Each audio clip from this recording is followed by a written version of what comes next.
Hey everybody, this is the Digital Asset Guy. I'm out taking a walk after dinner, after a really good workout in dinner. And I just thought that I'd turn the camera on and talk to you all about crypto. So I have no idea where I'm at. I'm on a new nature walk. But when I'm done making this video, I'll turn my phone on and try to figure it out.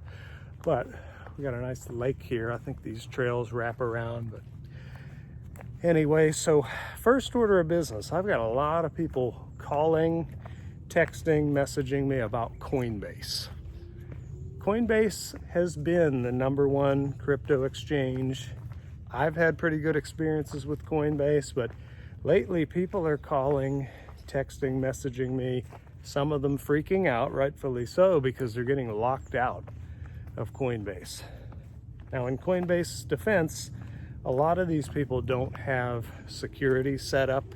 Some of them don't have two-factor authentication, which is something that I teach, but I also teach what's better than two-factor authentication is using a security hardware key in order to get in, where you have to physically insert it into your computer, like a USB port, in order to log in. You can also set them up to be your security key for email accounts, any kind of accounts, really.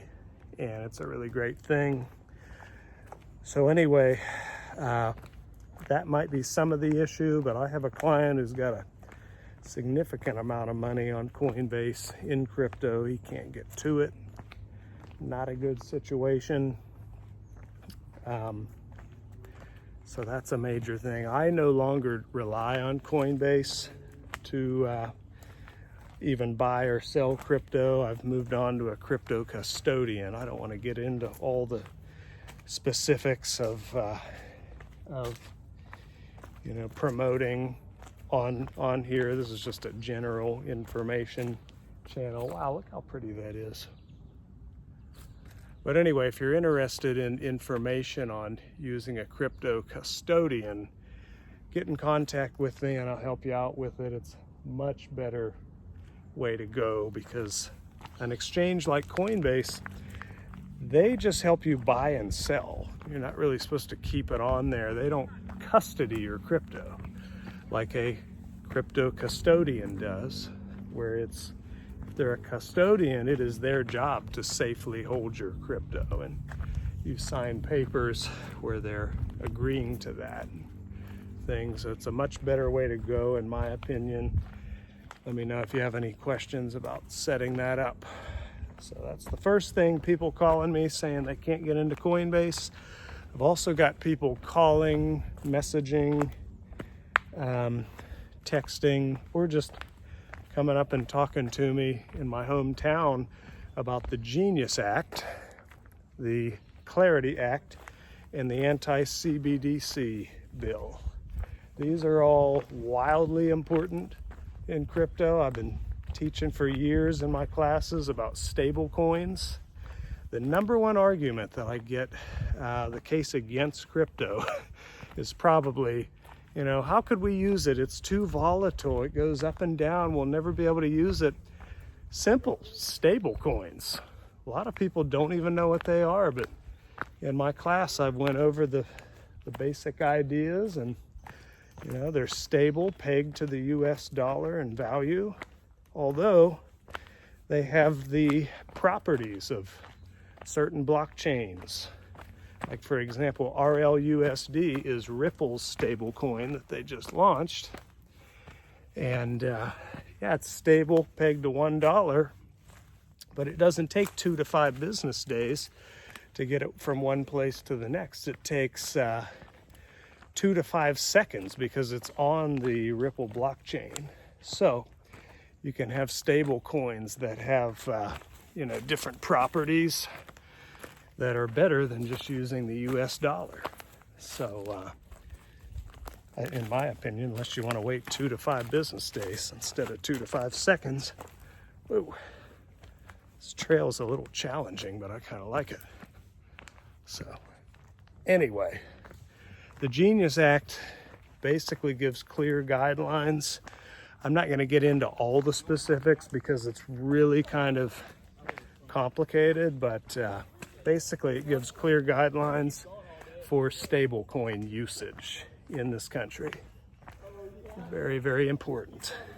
The Clarity Act basically puts concrete rules in place for how digital assets are going to be viewed, whether they're commodities, securities, or currencies. That's basically what the Ripple SEC lawsuit was all about, all that commotion. So now, all of a sudden, we have the Clarity Act, where we have clarity about it.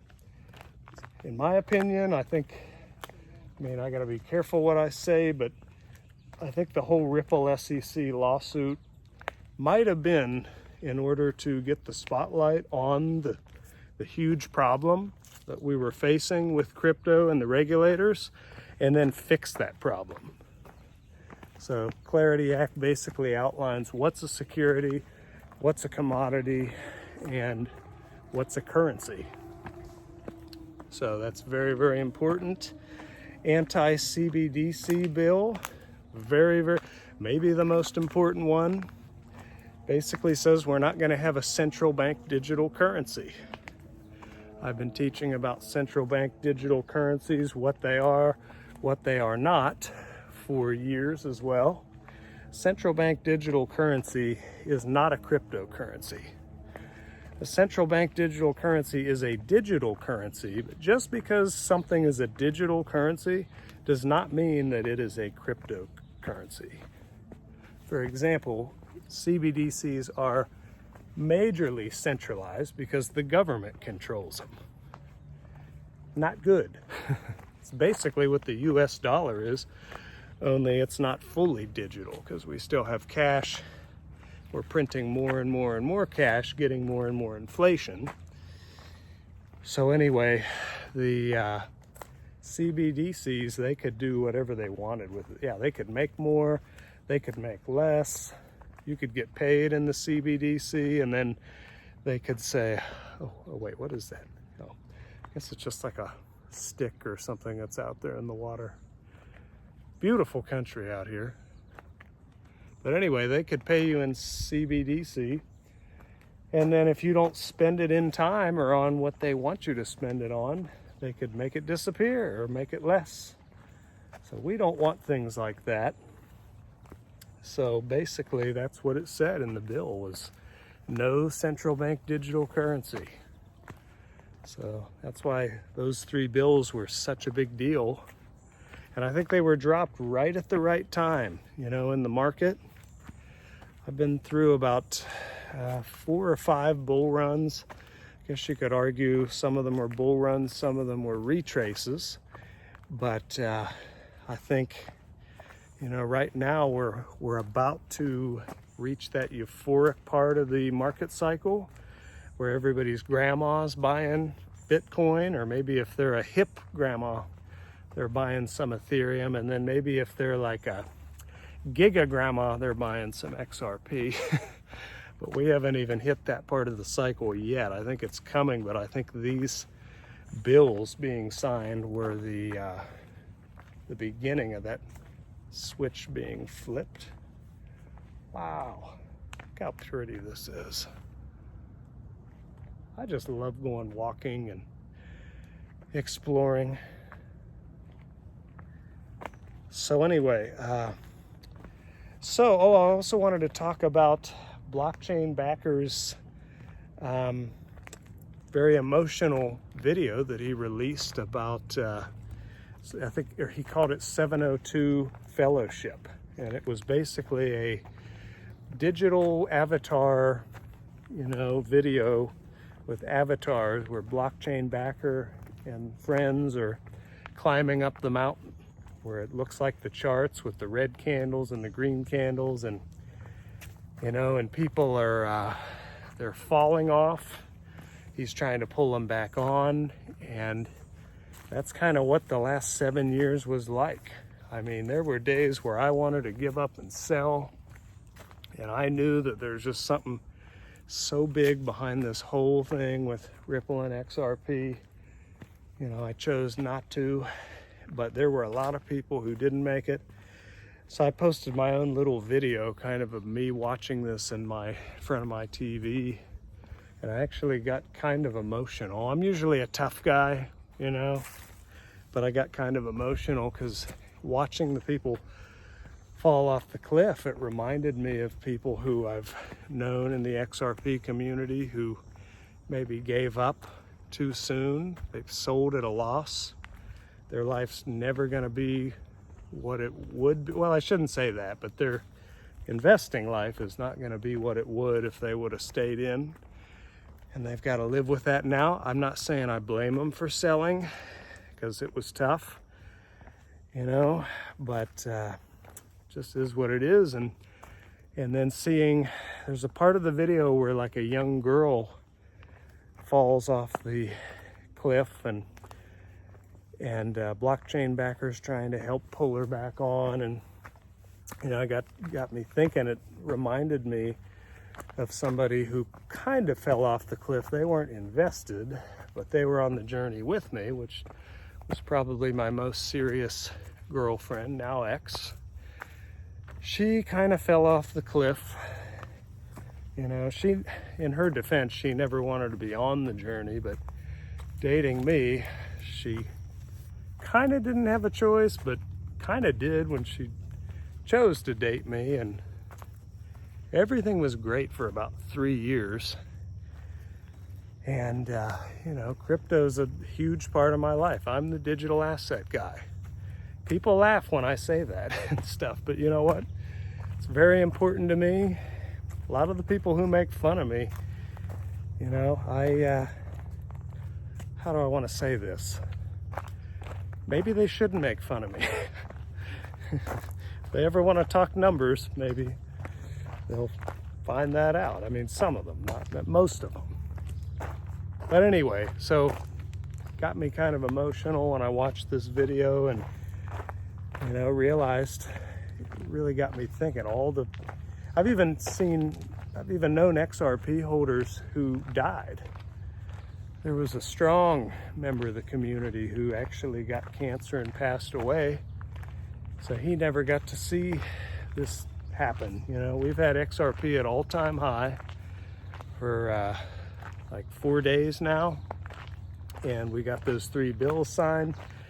Things are looking pretty good, but him and others, you know, who maybe passed away or had some thing out of their control that took them out of the game, they won't get to see this happen, and that makes me emotional because I know what it's taken, you know, to stay in this game and be a believer. It's cost me relationships, like I was just telling you about. It's cost me careers.